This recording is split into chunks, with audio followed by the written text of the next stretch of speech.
আসসালামু আলাইকুম রহমতুল্লাহ। Hey everyone, this is MB Rafi, welcome to my channel. তো আজকে আপনাদের সাথে আমি চলে আসছি কথা বলতে। আজকে যে বিষয়টা নিয়ে কথা বলবো, তো আগে বলে নেই আমি কোথায় যেতেছি। আমি আমার ওয়ার্কশপে যেতেছি।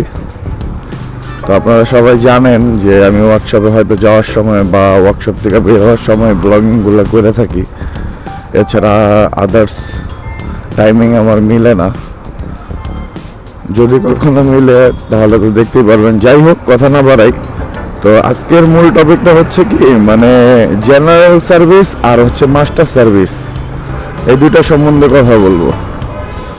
একটা বাইক, আমি একজন বাইক সার্ভিস সেন্টার ওনার হিসাবে বলি বা একজন বাইকার হিসাবে বলি, একটা বাইক মূলত সর্বনিম্ন 4000 কিলো, সর্বনিম্ন 4000 কিলো পরপর বাইকটা সার্ভিসিং করার প্রয়োজন আছে। এখন আমি যদি 4000 কিলো পরপর সার্ভিসিং না করি, তাহলে আমার চাকার গ্রিজিং, ব্রেক প্যাডের গ্রিজিং, ব্রেক প্যাডের কম্পাসের গ্রিজিং, তারপর হচ্ছে আপনার clutch cable, accelerator cable, air filter, এই জিনিসগুলো জ্যাম সৃষ্টি হবে। আর যখন এগুলো ধীরে ধীরে জ্যাম সৃষ্টি হবে, তখন বাইকের পারফরমেন্সটা আমি টোটালি, মানে যেই ফিলটা পাইতাম ওটা পাওয়া কখনোই পসিবল না। আর যদি আমি মনে করি যে না, আমার কার্বোরেটরের সমস্যা করতেছে বা ফুয়েল ইঞ্জেক্টরের সমস্যা করতেছে, গাড়ি দম নিতেছে, ইঞ্জিনের সাউন্ড নষ্ট হয়ে গেছে, তাহলে সেক্ষেত্রে আমি বা আমার গলার বল রেসার যেটা আছে, বল রেসারের কোনটা মানে একদমই মানে জ্যাম লাগতেছে, ডান বাম করতে গেলে কষ্ট হইতেছে, চেন স্প্রকেট ক্ষয় হয়ে গেছে, সেক্ষেত্রে আমি মাস্টার সার্ভিস নেব। সেটা 4000 হোক 5000 হোক, মাস্টার সার্ভিস যে আমার করতেই হবে এটা কোনো বাধ্যতামূলক না। আপনার বাইকটা বলবে আপনাকে যে ওর জেনারেল সার্ভিস প্রয়োজন না মাস্টার সার্ভিস প্রয়োজন।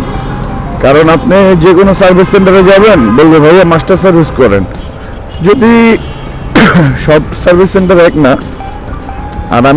আর আমাদের সর্বপ্রথম কথা হচ্ছে কি, আমরা যখন একটা বাইক সার্ভিসিং করি বা বাইক একটা কাস্টমারকে সার্ভিস দেই, তখন সবার আগে বলি যে ভাই আপনি যে মাস্টার সার্ভিস করতে চান, আগে বাইকটা দেখি আপনার বাইকটা কি চাচ্ছে, আপনার বাইকটা যেই জিনিসটা চাচ্ছে ওকে সেটাই দেওয়াটা উত্তম।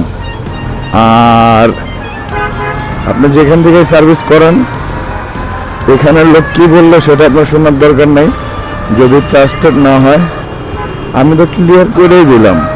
কারণ যদি বাইকটা দেখেন জ্যাম লাগতেছে, প্লাস আপনার চেনে সাউন্ড করতেছে, গলাটা মানে একদম জ্যাম হয়ে গেছে, কার্বোরেটর দম নিতেছে, ইঞ্জিনের সাউন্ড খারাপ হয়ে গেছে, তাহলে আপনি সব কিছু মিলে টিলে আপনি তখন আপনার কাজগুলো বাইরে গেল। আদার্স জেনারেল সার্ভিস লাগতেছে, প্লাস হচ্ছে এখানে কার্বোরেটর দেখা লাগবে, ফুয়েল ইঞ্জেক্টর, টাঙ্কি, তারপর হচ্ছে যে ট্যাঙ্কটা আছে সেই ট্যাঙ্কটা ওয়াশ করা লাগবে। তো অনেক সময় ব্রেক চেসিস বুস্ট চলে যায়, তখন আপনি মাস্টার সার্ভিসের আওতায় চলে যাবেন।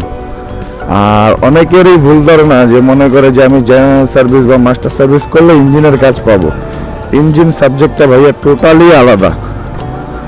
ইঞ্জিন সাবজেক্ট টোটালি আলাদা। আপনি সার্ভিসের সাথে ইঞ্জিনের টেবিট ক্লিয়ারেন্সটা দেখা দিবে, বাট আপনি সার্ভিসের সাথে কখনোই ক্লাস প্লেট চেঞ্জ পাবেন না। ইঞ্জিনের ভিতরে একটা টাইমিং চেন থাকে, সেটাও কখনো চেঞ্জ পাবেন না। তারপর পিস্টন, ক্যাম, রোকার, এই বিষয়গুলো নিয়ে আমি আরেকদিন কথা বলবো। এগুলো সার্ভিসের আওতায় না। যদি আপনি এগুলো করেন, সেজন্য আলাদা যেই জায়গায় করেন আলাদা সার্ভিস পেড করা লাগবে। তো জেনারেল সার্ভিস কেন করবেন, কত কিলোতে করবেন বুঝছেন। আর মাস্টার সার্ভিস কখন করা লাগবে সেটা আপনি আপনার বাইকটা চালাইলেই বুঝতে পারবেন যে আমার মাস্টার সার্ভিস করা প্রয়োজন। যখন সংক্ষেপে যদি বলি, যদি বাইকটা জ্যাম লাগে সেক্ষেত্রে জেনারেল সার্ভিস প্রযোজ্য। আর যদি জ্যামের পাশাপাশি আমার গাড়ি ডান বাম করতে প্রবলেম হচ্ছে, চেনের নয়েজ করতেছে, চাকা কাঁপাকাঁপি করতেছে, পিক আপ নেয় না, ইঞ্জিন থেকে হালকা নয়েজ আসতেছে, সেক্ষেত্রে আমি 100% মাস্টার সার্ভিস করব। তখন কি হবে, আমার জেনারেল সার্ভিস মাস্টার সার্ভিস একসাথে করলে, মানে জেনারেল তো থাকতেছেই, মাস্টার সার্ভিসটা করলে তখন আমি অনেকগুলা কাজ অল্প টাকার মধ্যে করতে পারবো। তো আমি সবাইকে সাজেশন করব, আপনিই বুঝতে পারবেন যে আপনার বাইক জেনারেল সার্ভিস প্রয়োজন না মাস্টার সার্ভিস প্রয়োজন। তো যাই হোক, আজকের ভিডিওটা এই পর্যন্তই, জেনারেল সার্ভিস মাস্টার সার্ভিস। তো সবাই ভালো থাকবেন, সুস্থ থাকবেন। তো এই কথাই রইল। প্রচুর অটো বাইরে গেছে।